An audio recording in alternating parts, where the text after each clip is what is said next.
oficina siempre había sido mi refugio. Un santuario de paredes de vidrio suspendido sobre la vibrante cuadrícula de Ciudad de México, a 48 pisos de altura. Podía ver el pulso de la ciudad bajo mis pies, los faros de los autos tejiendo caminos como ríos de luz en la oscuridad. Adentro, todo estaba ordenado con precisión. Una fuga de Bach resonaba desde mi viejo tocadiscos, cada nota exacta y matemática, estabilizando el ritmo de mis pensamientos. En mi escritorio, solo 3 cosas: los planos brillantes de Helios, mi taza de cerámica descascarada que proclamaba, de hecho, es ciencia espacial, y una foto enmarcada de mi hija sonriendo con su toga de graduación. Helios no era solo código y hardware, era la obra de mi vida, una arquitectura viva que había nutrido durante 20 años. Desde un simple rack de servidores en un garaje rentado en Querétaro, había construido un sistema predictivo en el que confiaban bancos, aerolíneas y gobiernos. No esperaba fallos, los anticipaba. Se curaba a sí mismo, era a su manera, algo vivo y leal. Esa serenidad se hizo añicos cuando mi monitor parpadeó con una alerta, un hilo de correo no destinado a mis ojos. Debería haberlo ignorado, pero la curiosidad se volvió instinto y lo abrí. Era una cadena de correos de la junta directiva, crudos y sin piedad. Asunto: reorganización estratégica de la división de infraestructura.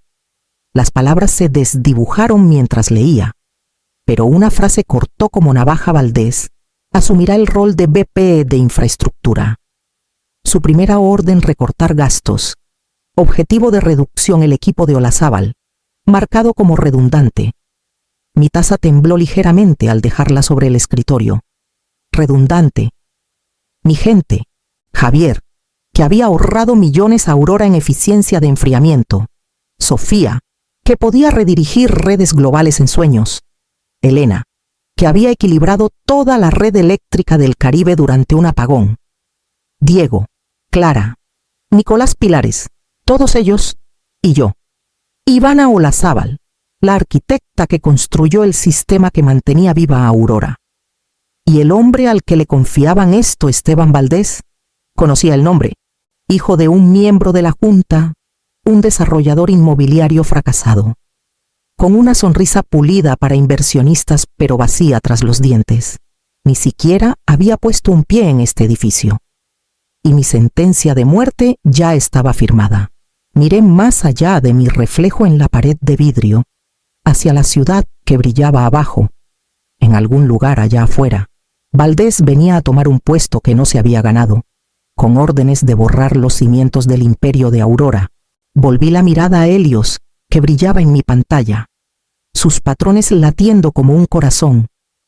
La guerra no se había declarado en voz alta, pero ya había comenzado.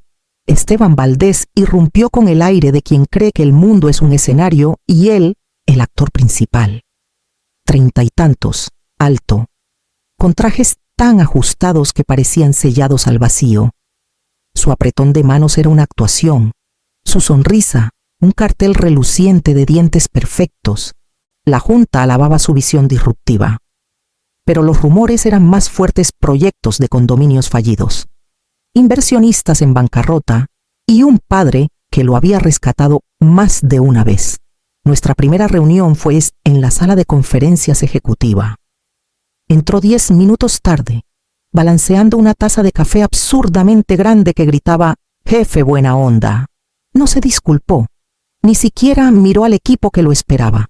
En cambio, encendió su control remoto, proyectando diapositivas con fotos genéricas y frases como «activar competencias clave» y «paradigmas listos para usar». Cuando se volvió hacia mí, señaló a Helios como si fuera un mueble viejo. «Tenemos que modernizar esas granjas de servidores», dijo, saboreando las palabras como un agente inmobiliario listando propiedades. Granjas de servidores, mi obra maestra, reducida a un potrero. Javier Morales, mi especialista en sistemas de enfriamiento, levantó la mano. Vicepresidente Valdés, los modelos predictivos en Guadalajara muestran un 70% de probabilidad de fallo en las bombas en 90 días. Deberíamos programar. Esteban lo cortó sin mirarlo. Habla con los de TI después. Mándame un correo. La mandíbula de Javier se tensó, pero tragó la ofensa.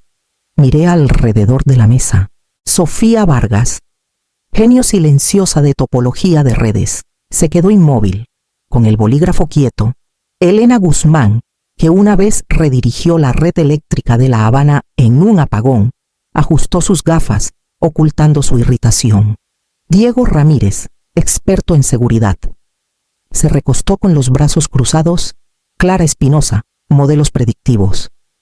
Mantuvo el rostro neutro pero los ojos afilados. Nicolás Prado, nuestro arquitecto de datos, tamborileaba un ritmo lento sobre la mesa. Mis 7 pilares firmes, brillantes y ahora humillados. Esteban interrumpió a Elena a media frase, pidiéndole que vaya al grano. Cuando Sofía explicó vulnerabilidades de red, soltó una risita, tranquila, pequeña. Que los de negocios te entendamos. Cada desaire dolía como un corte en la lealtad. Sentí sus miradas en mí, silenciosas pero unidas. No necesitaban discursos. Mi calma era la única señal que requerían. Recordé el correo. Mi nombre marcado como prescindible. El juicio había comenzado y el veredicto ya estaba escrito. La revisión presupuestal trimestral se llevó a cabo en el Prisma, una sala de conferencias de paredes de vidrio diseñada para intimidar. La mesa era de caoba pulida, las luces demasiado brillantes, el aire tan frío y ligero que llevaba los susurros como acusaciones. Mi equipo se alineó a un lado, con laptops abiertas y documentos listos. Enfrente, los ejecutivos se posaban con educado desdén, esperando ser entretenidos. Me levanté y conecté mi sistema a la pantalla principal. Los números y esquemas del proyecto de enfriamiento criogénico iluminaron la pared. Mi voz era firme. Este diseño aumenta la densidad de procesamiento en un 200% y reduce el consumo energético a la mitad. Llevará a Aurora a la próxima década. Apenas terminé cuando Esteban se recostó en su silla, con los dedos entrelazados y una sonrisa burlona. En bienes raíces, empezó.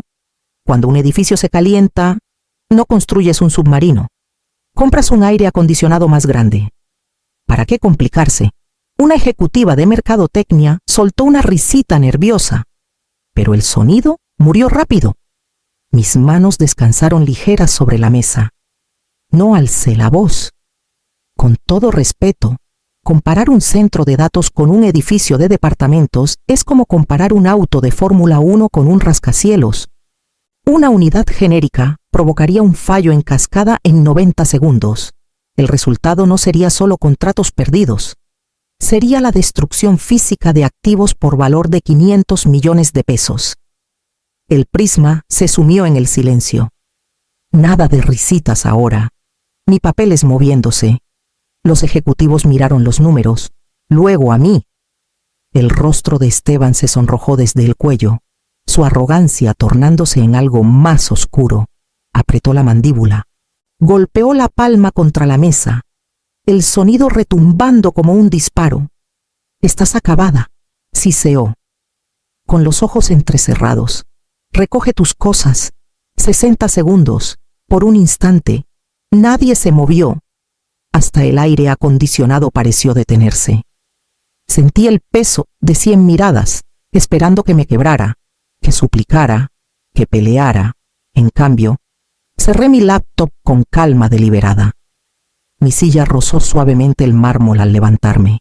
Sostuve su mirada hasta que él desvió la suya primero. Luego me permití una sonrisa mínima, gélida. Gracias, dije, con voz mesurada, como confirmando una secuencia de apagado. El silencio en el Prisma se profundizó. Mi equipo no titubeó. Sus ojos me siguieron mientras me dirigía a la puerta. Cada respiración del momento alargándose hacia la elección inevitable que harían después. El Prisma contuvo el aliento. Mis palabras se asentaron en el aire estéril como cenizas. Y por un momento pareció que estaba sola. Luego vino el sonido suave y deliberado de una laptop cerrándose. Sofía Vargas cerró su máquina con manos firmes. Luego, Javier Morales dobló sus planos con cuidado quirúrgico, presionándolos contra la mesa como sellando años de trabajo.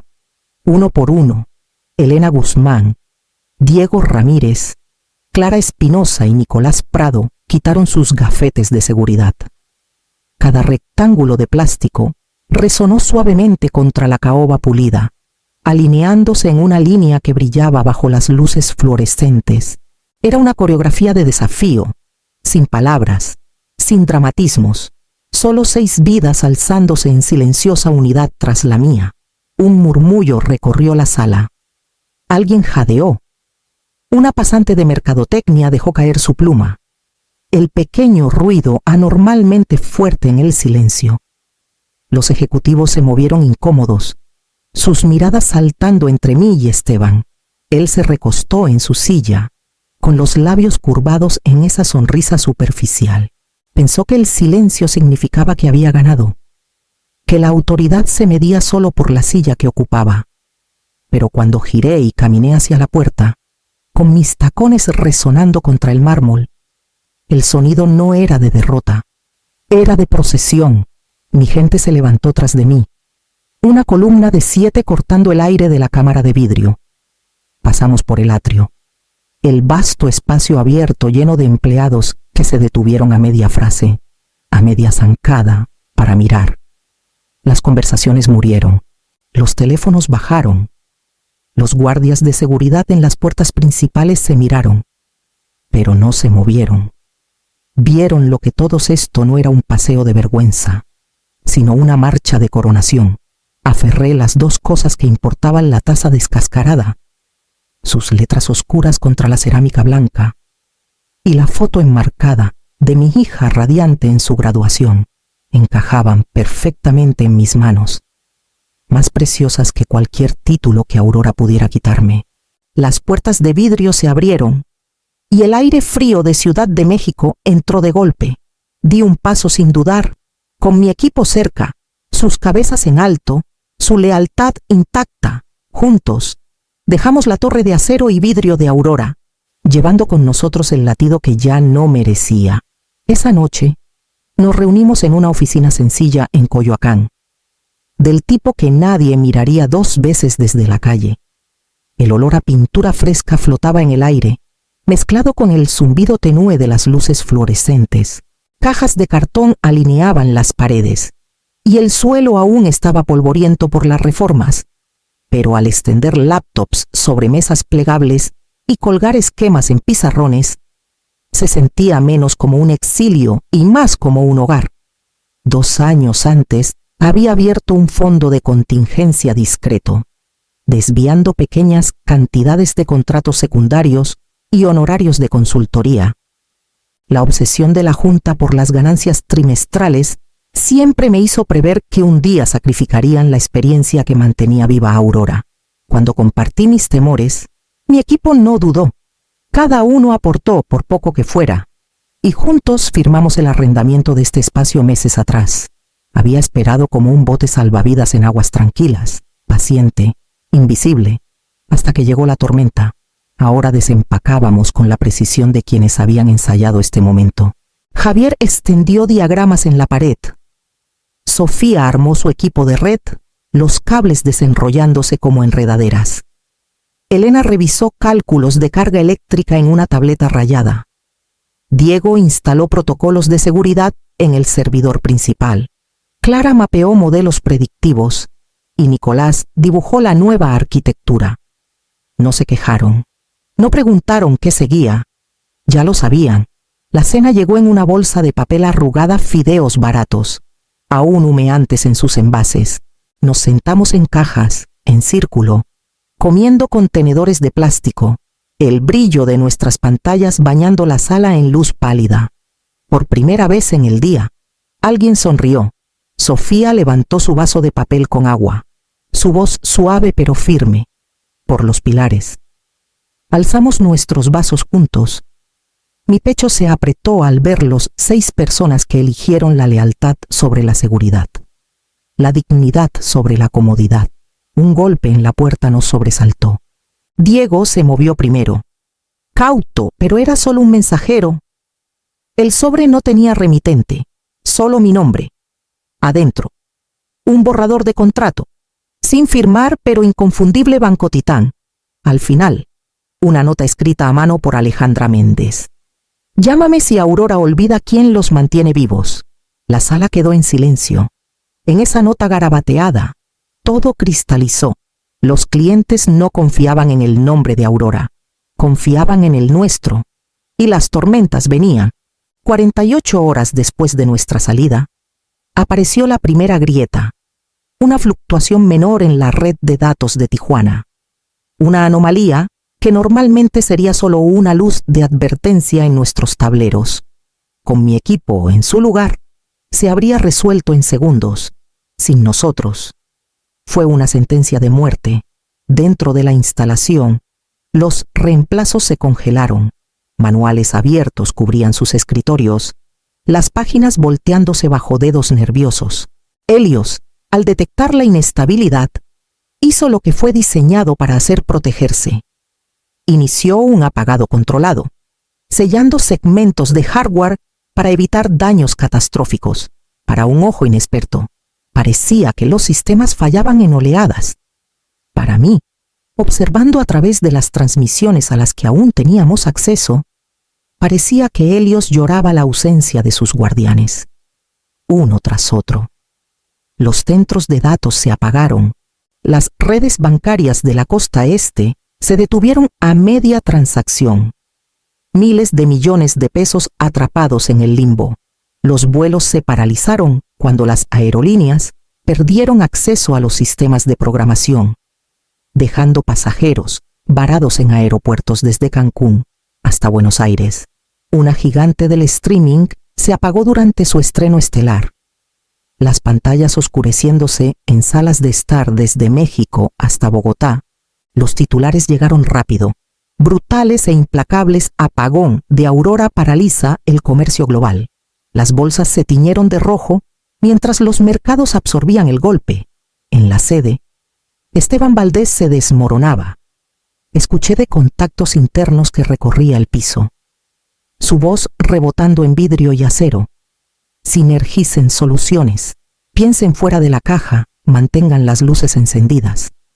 Sus eslóganes eran balas vacías, rebotando inútilmente contra la complejidad blindada de Helios. El personal lo sabía, lo susurraban, aunque nadie se atrevía a decirlo en voz alta. Esto no era un simple reinicio, era la secuencia de arranque en frío de 117 pasos. Un ballet delicado de reinicios y recalibraciones que existía solo en nuestras mentes, nunca en papel. La había diseñado así por una razón: para mantener a Aurora dependiente de las personas que realmente la entendían. Ahora esas personas se habían ido. Mientras veía a los presentadores de noticias tropezar con explicaciones de fallos en cascada, no sentí triunfo, solo inevitabilidad. Este colapso no fue un accidente, fue la consecuencia directa de la arrogancia, la de Esteban y la de la Junta. La tormenta había tocado tierra y los clientes más poderosos del mundo ya contaban sus pérdidas. La llamada de emergencia de la Junta se convocó en horas. Una galería de rostros pálidos parpadeando en pantallas a través de continentes. No estaba en la sala, pero mis contactos internos me dieron cada detalle. Y luego, la grabación llegó a mi escritorio. De un lado del mosaico, la Junta de Aurora. Hombres y mujeres cuyas fortunas se habían construido sobre un crecimiento predecible y estabilidad técnica. Esa noche, lucían envejecidos, vacíos, despojados de su habitual compostura. Del otro, los clientes, titanes de las finanzas, la aviación y los medios, cada uno perdiendo millones por hora. Sus expresiones no eran solo de ansiedad, eran asesinas. Esteban Valdés estaba en el recuadro central. Su traje impecable ahora arrugado, su sonrisa perfecta reducida a una mueca temblorosa. Se lanzó a su discurso como un hombre que se ahoga en mar abierto. Esto es una inestabilidad imprevista en la red. Un fallo sin precedentes en la infraestructura externa. Basta. La palabra cortó el aire como un fragmento de vidrio. Alejandra Méndez, directora de Banco Titán, se inclinó hacia adelante. Su voz era de hielo. No nos insulten con excusas. No contratamos estabilidad con un heredero inmobiliario que escupe eslóganes. Contratamos estabilidad con Ivana Olazábal, no con su experimento de nepotismo. El silencio fue más pesado que una piedra. El rostro de Esteban se crispó como si lo hubieran abofeteado frente a la clase. Sus manos revoloteaban sobre sus notas, incapaces de encontrar una defensa. Los miembros de la junta se movieron, sus miradas como pájaros atrapados. «Estamos desangrándonos», ladró otro director. «Si esto no se resuelve en horas, las demandas enterrarán a Aurora, y sabemos a quién dirigirlas». Los inversionistas se amontonaron, sus voces superponiéndose incumplimiento de contrato, miles de millones perdidos, suicidio reputacional. Cada palabra golpeaba la frágil máscara de Esteban hasta que se quebró por completo. Su defensa tartamudeante colapsó en fragmentos murmurados, su carisma evaporándose bajo el peso de la realidad. Entonces vino el susurro, captado débilmente en la grabación, pero lo suficientemente claro para señalar el cambio. De uno de los miembros mayores de la junta, con voz temblorosa pero resuelta: «Traigan a Olazábal, ahora». Las palabras se esparcieron como fuego por la red digital. Un acuerdo tácito asentándose. Los mismos que habían marcado a mi equipo como redundante, ahora pronunciaban mi nombre como su única salvación. Y en ese momento, la caída de Esteban dejó de ser teórica, se volvió inevitable. Cuando la junta me convocó, no me apresuré, los hice esperar hasta que cada miembro estuviera conectado, hasta que la tensión ardiera lo suficiente como para escaldar. Luego acepté la llamada. El mosaico de video cambió, y mi rostro apareció en el recuadro central. Estaba sentada, con la espalda recta, en una sala de conferencias limpia y silenciosa, con el logo de Olazábal y Pilares Consultores grabado en la pared de vidrio detrás de mí. A ambos lados, mis 6 especialistas me flanqueaban como centinelas: Sofía, Javier, Elena, Diego, Clara y Nicolás, calmados, resueltos, inquebrantable en la pantalla. Esteban Valdés parecía un hombre arrastrado por el fuego. Su camisa se pegaba húmeda a su pecho, su corbata torcida, su sonrisa ensayada reemplazada por pánico. El caos detrás de él era audible, teléfonos sonando, voces gritando, pero en mi recuadro solo había orden. No lo reconocí. En cambio, miré directo a la cámara. «Aurora no tiene un problema técnico», dije, con voz nivelada. «Tiene un problema de personal. Y como ven, el personal está ocupado en otros asuntos». Dejé que el silencio se alargara, pesado y absoluto. Los miembros de la junta se movieron incómodos. Los clientes se acercaron a sus cámaras. Luego hice clic, y un documento llenó la pantalla compartida. «Aquí está la solución», continué. 250 millones de pesos, transferidos por adelantado, para la restauración de emergencia. Y de ahora en adelante, Olazábal y Pilares Consultores asumirá la gestión total de la infraestructura global de Aurora. Cuota anual el triple del presupuesto anterior. Por un instante, nadie habló. Luego, uno por uno, los clientes comenzaron a asentir. Sabían lo que el fallo les costaba por minuto. La junta palideció, su orgullo consumiéndose bajo el peso de lo inevitable. La capitulación estaba escrita en su silencio. Desplacé el documento a la página final. «Cláusula 7b», dije con calma. «Todas las facturas, aprobaciones y comunicaciones pasarán exclusivamente por la oficina del vicepresidente ejecutivo de infraestructura, Esteban Valdés». La cámara captó su rostro al leer la línea. La sangre se le drenó, sus labios abriéndose en un horror mudo.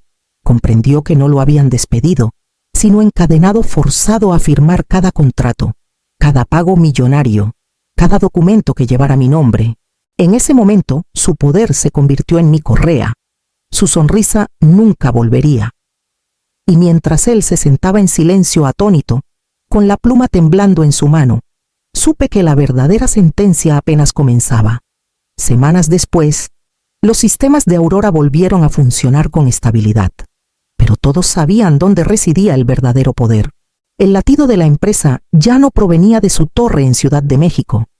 Latía desde nuestra modesta oficina en Coyoacán, donde mi equipo orquestaba cada decisión crítica.